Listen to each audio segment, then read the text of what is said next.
Welcome to English 10, Quarter 1, Week 3.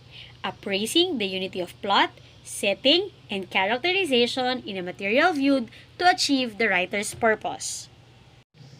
Welcome, Grade 10. Here are the things that you need for the class. Study notebook, pen, listening ears, willingness to learn, attention, and focus. Let's begin our class with the objectives. 1. Identify the setting, plot, and characterization of the material viewed. 2. Determine how the unity of plot, setting, and characterization contribute to the effective development of a story. 3. Create a plot using the provided setting and characterization. And number 4, show realization on how to cope with changes. Let's check your prior knowledge about this. Let's do what I know. Directions.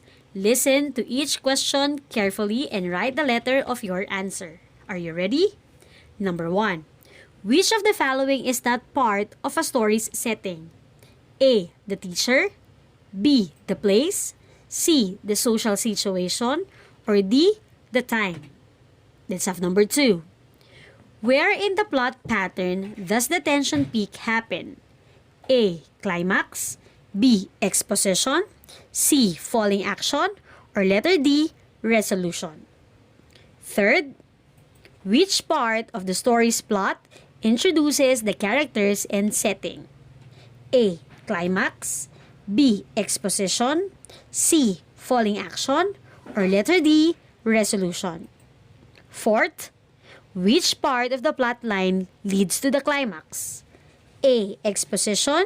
B. Falling action. C. Resolution. Or letter D. Rising action. Last number, 5. Which of the following is not a method of characterization? A. Action. B. Physical description. C. Speech. Or letter D. Social situation. Let's proceed with the second activity. Listen to the short text and answer the questions that follow. Again, listen carefully. As the night ended, the sun rays splashed across Tina's bed. She opened her eyes slowly. The first thing she saw was the beautiful pink box wrapped with a ribbon on her study table. She smiled and she realized that it's her special day. She opened the box and was surprised with what was inside. It was a new laptop for her online study. Tina was teary-eyed and felt grateful for her parents.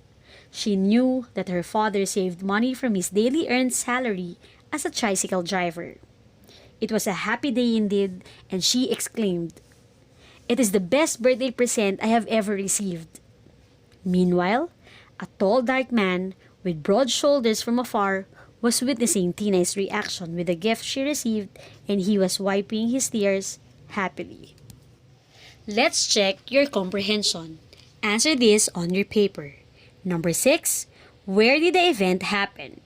A. At Tina's garden. B. At Tina's kitchen. C. At Tina's bedroom. D. At Tina's study table. 7. What time of the day the event happened? A. At night. B. At midnight. C. In the afternoon. D. In the morning. 8. What attribute was not exhibited by Tina's father in the listening text? A. A good provider. B. A hardworking father. C. An idle father. Or D. A loving father. 9. What did the character respond to the setting and event in the story? A. The character was ecstatic. B. The character was gloomy. C. The character was irritated. D. The character was unwilling. Last, number 10. Which of the following statements best describes Tina's response to the setting and event in the story? A. She opened her eyes slowly. B. The first thing she saw was the beautiful pink box. C. She smiled and she realized that it's her special day. D. She opened the box. Do you still remember this? The first picture is an illustration of a flowchart. Second is a Venn diagram. Next is a fishbone. And third is a concept map. These are examples of textual aids. Textual aids are effective tools that you can use to retain information, organize complex ideas in a visual manner, and the main function is to help present information in concise ways that highlight the organization and relationships of concepts. Using your pen and paper, let's do this. Using a graphic organizer below, write words that are associated with the word change. Your 1 minute starts now. Okay, your 1 minute is up. So what are the words that you associated with change? Well, that's a good try. Remember that the world is full of uncertainty, and change is the only permanent in this world. This word and the meaning behind this tells something about our literary piece for this week. And what is that? That is for you to find out. Our literary piece for this week is entitled Big Sister by Consorcio Borge that was published in one of the modules in SDO Bulacan. This is quite long but still is called a short story. Why? Because it has only one plot. So again, no matter how long your story is, if it has only one plot, it is still considered to be a short story. So I am giving you some time to read, and please do understand what you are reading. A copy of the reading material will be given to you. After reading the story, try to answer the following questions on your paper. 1. Who is the big sister? Why is the story entitled that way? 2. What did Enshang sacrifice for her brother Itong? 3. What is the time period of the story? 4. What changes have happened to Itong as he grew up? And 5. What is the conflict in the story? What is a story, or particularly a short story? It is a piece of prose fiction that typically can be read in one sitting and focuses on a self-contained incident or a series of linked incidents with the intent of evoking a single effect or mood. The short story is one of the oldest types of literature and has existed in the form of legends, mythic tales, folk tales, fairy tales, fables, and anecdotes in various ancient communities across the world. One of the elements of a short story is what we call plot. What is a plot?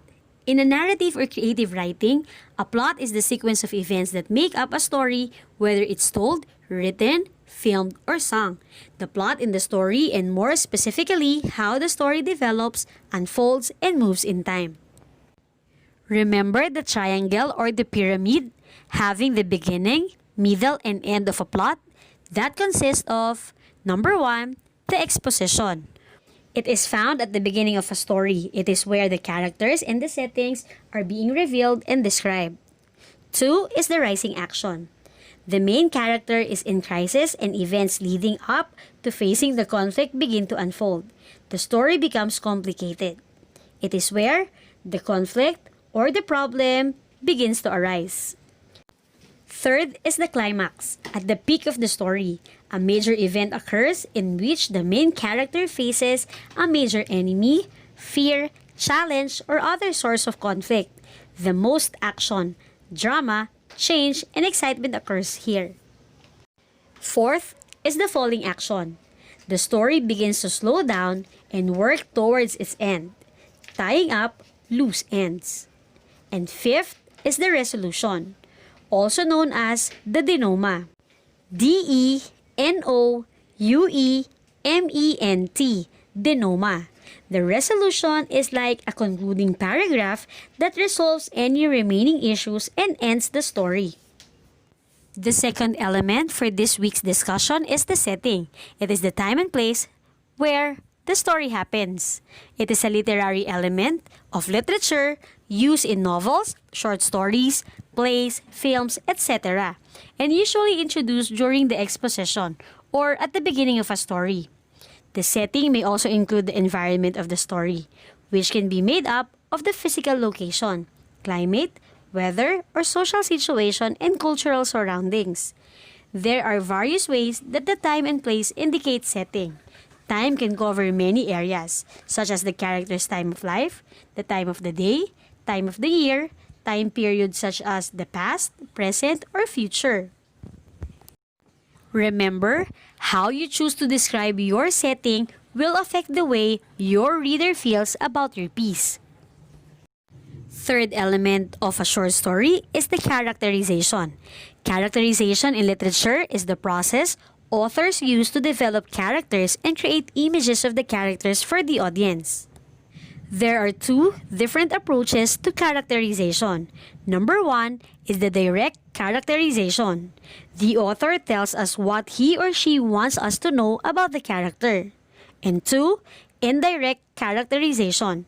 The author shows us things about the character to help us have an understanding of the character's personality and effect on other characters.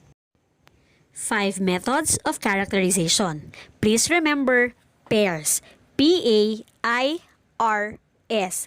Pairs. 1. Physical description. The character's physical appearance is described. 2. Action, attitude, behavior. What the character does tells us a lot about him or her. 3. Inner thoughts. What the character thinks reveals things about the character. We discover things about their personalities and feelings, which sometimes helps us understand the character's actions. 4. Reactions. Effect on others or what the other characters say and feel about this character. We learn about the relationships among the characters. How does the character make the other characters feel? Do they feel scared, happy, or confused? This helps the reader have a better understanding of all the characters. Number 5. Speech.